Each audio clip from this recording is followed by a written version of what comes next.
we decided to look into what these levels were. So turns out level 15 was the end area level. It was the boss level that we had put in for the area, and it was really hard. You need a very high run rate to win that game, and you need a lot of luck as well. So obviously players are going to lose a lot over there, but we were seeing the most amount of drop-offs in such levels. And then there are those puzzle levels that we discussed about. So puzzle levels were having unique solutions, and we thought the players would really enjoy a change enjoy the change, but they did not welcome the puzzle levels in the same way we did. So we decided to act, and we chose to tone down the difficulty. We decided to dumb down the difficulty with a heavy heart, and the results came in after a while. And here is the line graph that we saw before, and here is what it was after. So right off the bat, you can see that it was a much smoother curve that we got. But despite tuning the difficulty, we did not see the retention improve. In fact, it fell down in the initial levels, and that really baffled us big time. I mean, what is going on? We optimized our game so that people will stay, but they were actually leaving more. So was our hypothesis correct in the first place? We questioned this to ourselves. Yes, it was. Difficulty was indeed an issue, otherwise it wouldn't have reflected in the graph that I showed you earlier. However, there was another thing that was going on at that moment. So it turns out that our product manager, Aditya, he went ahead and he found a correlation between two things that we would have considered irrelevant. Let me take you through that. So it turns out that our game was a casualty of the casual category. Now, what do I mean by that? So the success of your game depends on two factors. One is the kind of player that comes to your game, the kind of player that is playing your game, and your game itself. How good is your game at retaining those users? So Google Play categories, if you might have browsed through the Play Store, they have special categories for a certain type of game like puzzle, racing, and so on. They affect the amount of installs per day you get, and they affect the quality of users you get. So what happened is when we launched the game, we had launched it in the strategy category. However, when we moved on to the casual category, and we thought that we would get a lot more installs and everything would be fine. But turns out that our installs did go up, but our retention numbers suffered big time.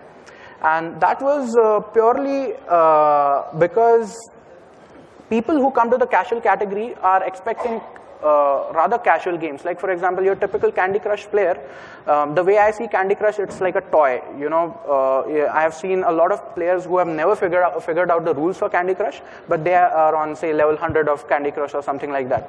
Our game is not like that. Our game is fundamentally a puzzle game, and you need to know the rules to be able to progress through. And I think that is probably why it did not work out for those users, and their retention numbers were definitely showing. So we decided that, okay, fine, you know what, we want better quality users, even if they are lesser. We'll switch back to the to strategy. So like, again, we'll compare what happens after we tune and do a category change. This was the original drop-off graph.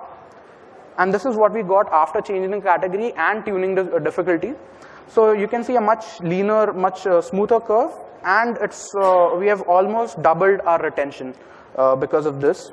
So it was definitely something to be happy about. Our D1 and D7 numbers improved. My product manager was happy, and of course it was at the cost of getting less installs per day. So how did something so big actually slip through? I mean, when I say something like this, I mean the difficulty tuning. How did something so glaring actually slip through our entire design phase and production? And something to tell you about over here is that we did do casual play testing. Now, when you are on, when you have some limitations like all the indie developers do, we got only a couple of times where we actually tested it with our users internally and externally, and it did help us design better first-time user experience, first-time FTV, like we like to call it. And it means at that moment, we were focusing totally on the very fundamentals of the game, as to do players understand the concept of colors and balls, or do they understand the concept of scoring runs with balls. So we were questioning the very basics of the game. However, we lost track of the long-term things. Like, for example, there was something like dealing with baggage. A lot of our players were actually Candy Crush players, and it's a reality we have to acknowledge. And they were coming into the game with a certain rule sets in mind, and they thought that they would be able to apply those in our game, and they were surprised and kind of baffled when it did not work out for them. So what happened is we had to design a first-time user experience and a tutorial from ground up to make sure that those users did not get surprised. We did not test long-term play. Of course, we did not have time, so we could not catch the problem early enough, and it shows in our D7. And by now, the game was second nature to us. So difficulty was something that was very difficult to judge by the designers at this time, because it was very close to our hearts. So from the key takeaways from part 1 would be that we need to always make sure that we should design games where player knowledge can be leveraged. You don't want to re-educate a player on a lot of things. Content is not the sole factor that affects retention. Like we saw, something as remote as the game category affected our retention. We need to play test more extensively. This is I can't stress enough on this. And the fact that you should never ever underestimate the second nature factor over here. The bias is too strong. We need to watch out for that one, and play testing helps you with that. So with all of that said, I would like to hand it over to Vijay for part 2. Vijay, all yours. Thank you, Huzaifa. Working? Can you guys hear me? Yes? I think this is on. Okay, cool. So here is the game I worked on as a game designer, Dadi vs. Jellies. Anyone play that game? I see some hands. No hands on this side. Okay, so that side wins. So let's jump right into it. Dadi vs. Jellies is actually a top-down shooter with tower defense elements, even though we don't actually have towers in our game. There is a defense style of gameplay to it. Essentially, you have these jellies on the top of the screen. They'll come towards the bottom where you have your lovely Dadi, who is defending her fence or wall. And the objective is kill the jellies. And we actually developed this game in Cocos 2D-X, built in a cave with a box of scraps. Anyone got that reference? Okay, moving on. So I actually have a video I'd like to show you guys. Let's hope it plays, fingers crossed. Hold on, give it some time. There we go. So this is actually the main menu screen, and wow, that is really slow right now. That is not how our game actually is supposed to run. Damn Microsoft. No, we don't blame Microsoft PowerPoint for that. So you notice here on the main menu screen, we have our Dadi. The player is actually upgrading his defense wall. So we have our two types of currencies in the games. We have coins and we have tablets. Tablets help you upgrade your power-ups in the game. We do have power-ups. I'm just waiting for the gameplay to start. These are the 5 types of power-ups that you have in the game, and then you essentially have to tap on the screen to shoot your gun. Okay, I think it's hanging. And I think it's hanged. You're having some technical. So what happens if I press forward now? Will it completely? Okay, I want to see. I think we have to skip this. Yeah. Okay. So essentially, when we launched the game, 11th July 2014, we started off with just 10 areas in the game. That's about 59 stages or so. And then afterwards, the next month or so, we kept adding more modes. We had the endless mode of the game. We added more areas, and we had quests. If you played RPGs, you probably already know what that is. And we added daily tasks. Essentially, users can come back every day to complete some side objectives, and get some rewards. All right, let's get into the meat of it. Here's the major thing we noticed 3 weeks after our game. Huge player drop-off at Area 2, Stage 5, 66%. Now, if you guys were paying attention to Huzaifa's talk earlier, something like this was attributed to what? Difficulty, exactly. So this is a very charming looking graph, except not really, of our difficulty curve. You notice the first 4 areas are mentioned here. Area 1 is generally the tutorial area. You don't worry too much about the player drop-off there. But area 2 is looking pretty low. So based on this victory-defeat ratio, these are actually the number of victories, I believe. We know that area 2, stage 5, was in fact the culprit, and it was quite difficult. So in Huzaifa's case, what did you do for your game?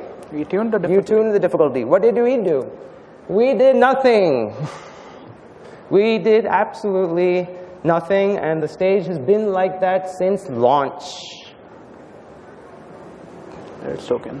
There's more after this. So, okay, so why did we not change it? Well, as a designer, I felt it was intentional to have one stage, especially in the first 10 stages, to be a bit more difficult. If you notice in the video earlier, before it stopped working, the player was upgrading his defense. And that is sort of the type of gameplay we want to reinforce in the player. For people who've played RPGs, role-playing games, we understand the concept of playing to become more powerful. Grinding. Grinding is a very common term that we use when we want players to fight weaker enemies so they can become stronger, so they can fight stronger enemies, so they can fight them again to get cooler stuff and fight even other stronger enemies. Pretty simple concept. I stuck by it. I will go into this later.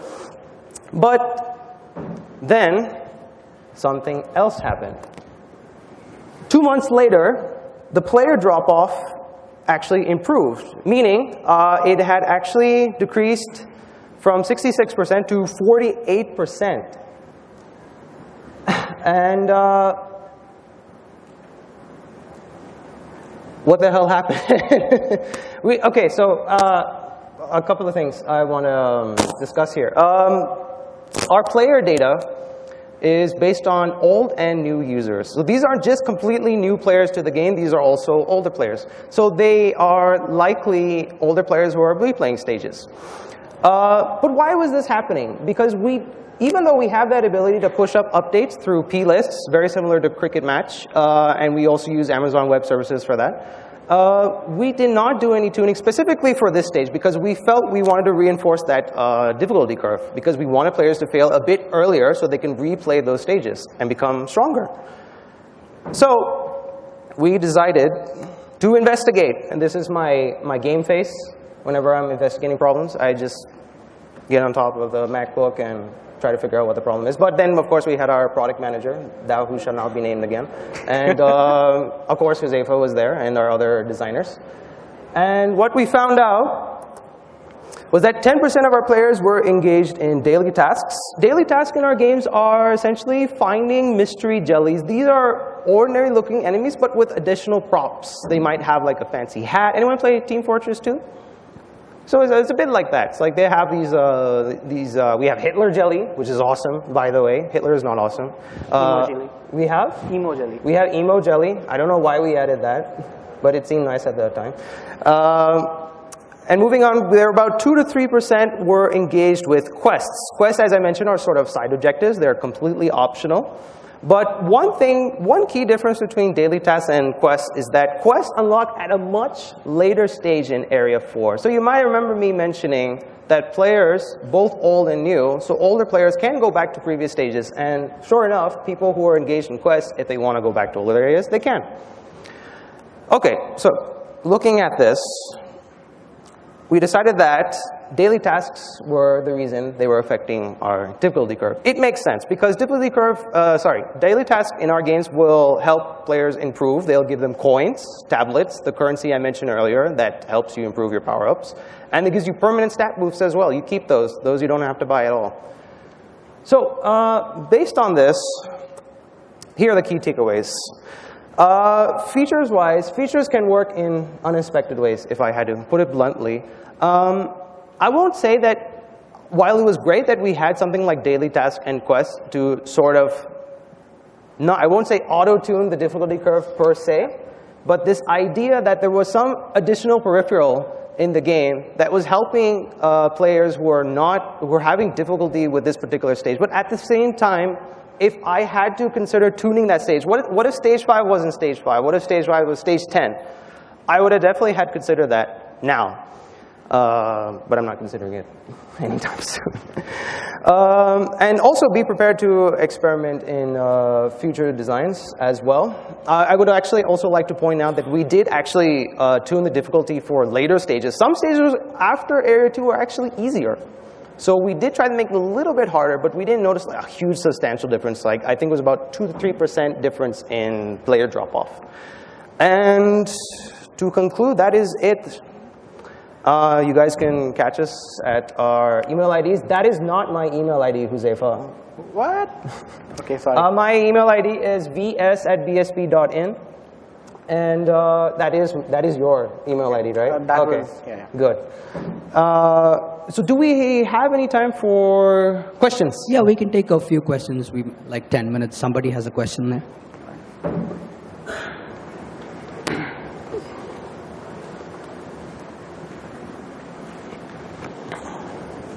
Hey guys, cricket match. Well, my question is regarding cricket match. My name is Vapan.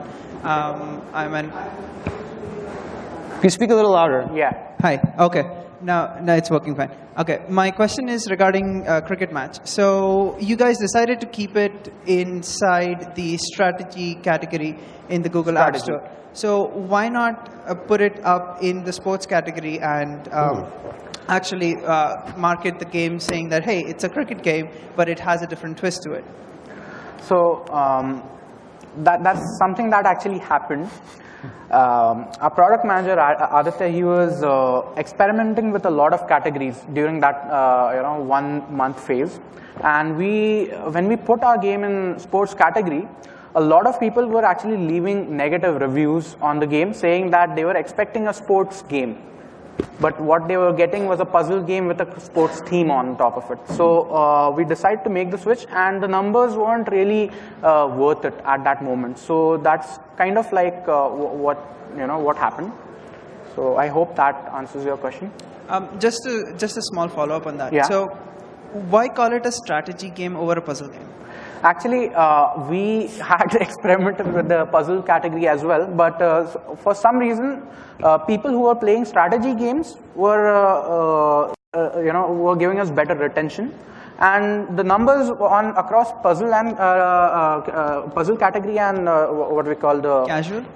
Strategy category, they were pretty much the same. So it's a much better trade-off to make over there, I guess. So that's, again, don't quote me on this. This is something which is more of a product call rather than a design call. Thanks.